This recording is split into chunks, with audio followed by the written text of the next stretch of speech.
I am Aaron Matthew Di Ferranco, and I'm here in front of you to talk about the important topic. Is the Philippines ready for nuclear energy?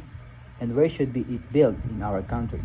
Before we dive into the discussion, let me give you some background information about the nuclear power plant in our country. As you may know, we currently have one nuclear power plant in the Philippines, but it is non-functional due to the serious issues. Do you want to know where this nuclear power plant is located? It's our beloved province of Bataan.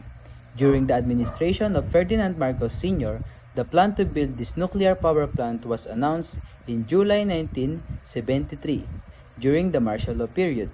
It was planned to be constructed on a government reservation in Barangay Nagbalayong Morong, Bataan to address the country's energy crisis, particularly the shortage of electricity. However, after it was built, operations were halted because the plant was situated in an earthquake zone. Setting aside these historical issues, I am here to discuss whether our country is ready to embrace nuclear energy. So let's jump right into it.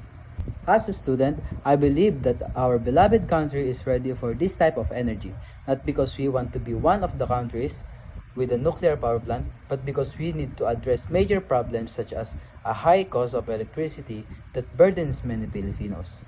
In my perspective, nuclear energy has the potential to make our electric energy supply more reliable and affordable. Based on my research, nuclear energy can significantly reduce electricity costs, making it more convenient and accessible for everyone. This is why I believe our country is ready to face the challenge of adopting this type of energy. Now, what is the ideal place to build a nuclear power plant? According to my findings, a safe spot of nuclear power plant should be a large area of land far away from cities or densely populated areas. It should be also built in a stable ground free from earthquake zone or other potential risks. However, building a nuclear power plant comes with risk.